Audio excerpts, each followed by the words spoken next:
Hi, I'm Juliet. I'm part of the Leadership Failure Group focusing on Amazon and their handling of COVID-19. Next slide, please. All right, so what is the situation at Amazon during COVID-19?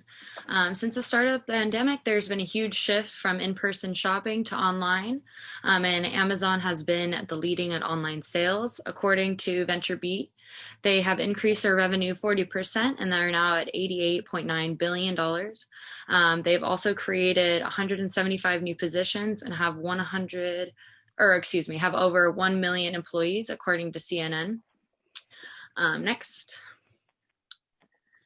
But even with all of the demand for products and high employment rates, the working conditions for their employees have felt unsafe, and many employees have felt very uncomfortable coming to work. There have been over 20,000 cases of COVID-19 throughout warehouses, and the employees feel that the company solely cares about the production and not the safety of their employees. And Rosa will go ahead and get into the employee side.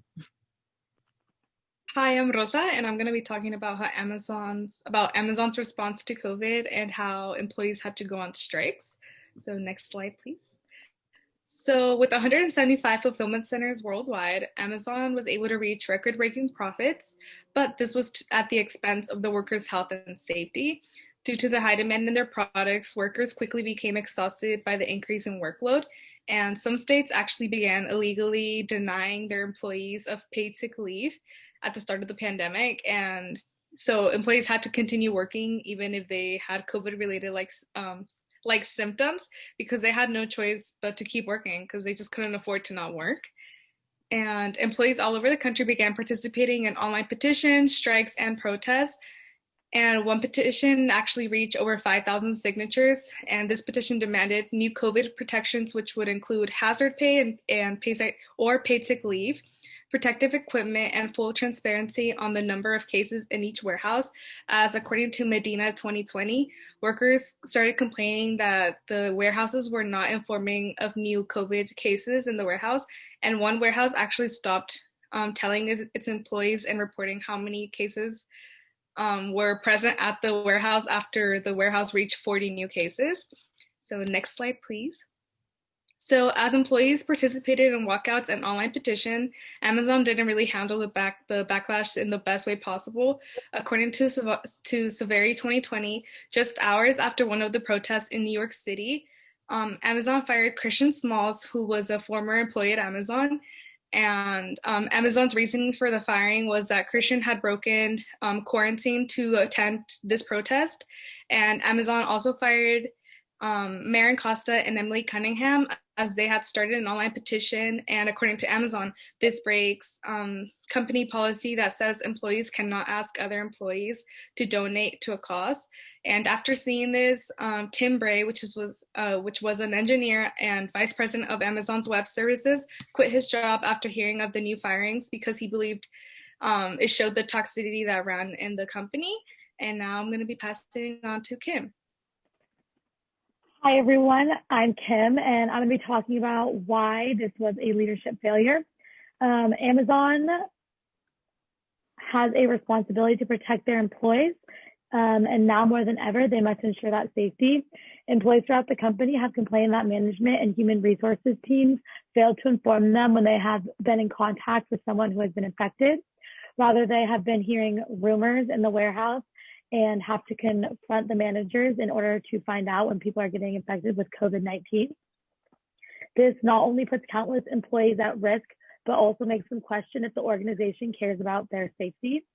In addition, by Amazon trying to keep the cases under wraps, employees were forced to be worried while they were at work. Oh, could you go to the next slide, please, also? The employees were made aware that their safety is not of concern, and they would most likely not be notified if someone had been exposed to the virus.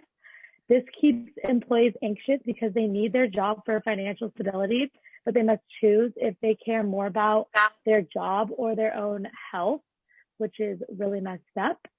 And could you go to the next slide, please? And so how does this relate to our class? And the first way that this relates to our class is in week 2, module in the week 2 modules defining leadership, we read an article titled "Why is Communication Important in Leadership?"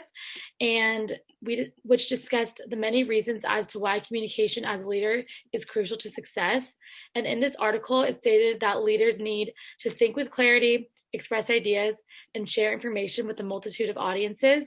You must learn to handle the rapid flow of information within the organization and among customers, partners, and other stakeholders and influencers. And based on these expectations of a successful leader, the Amazon managers failed miserably at being a leader. And in addition to this, in the week 5 lecture notes, Leadership and Power, we learned about power and leadership and how people in power should present themselves. One thing that is stated in the lecture notes is that power is neutral. The key is how we exercise the power. And power is the key to leadership, but must be used in pursuit of group goals. And Amazon managers clearly do not exercise their power in an efficient way by withholding important and detrimental information from those below them. And the last reason as to why this relates to our class is in the week 12 module, Leadership and Ethic Development. We learned about Immanuel Kant and his philosophy to do what is right no matter the consequences. Amazon officials are doing the exact opposite of this. Instead of doing what is right and telling their employees when someone contracts COVID, Amazon officials are keeping the spread of the disease under wraps in order to ensure that Amazon sales keep skyrocketing during this time. And now I'm going to pass it on to Esther. After analyzing all the failures of Amazon company, we have suggested some of the solutions that could help the company. So some of the solutions are like the company could have been honest, and like Kim mentioned, like wrapping the information regarding COVID cases should not be that way, and they should have been honest and transparent with the employees so everyone is aware of the situation. Also, like the company makes so much profit during this time and should be able to, or should allow at least a reasonable paid time off for any employees that have any kind of sickness or like contract sickness, and the company shouldn't be taking advantage of the vulnerable situation of the employees where they are scared and they have no option whether to leave or not, just rather than working here. So, and also the company could like give out notification regarding like the COVID testing results while complying with the HIPAA policies.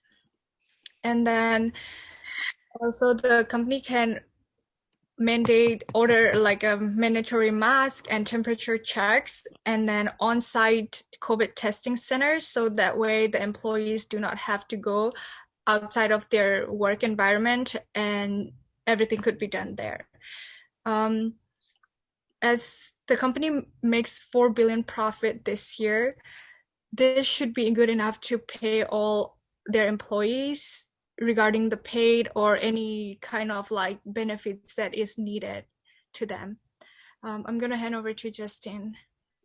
Hey, my name is Justin, and I'm going to be summarizing the leadership failure.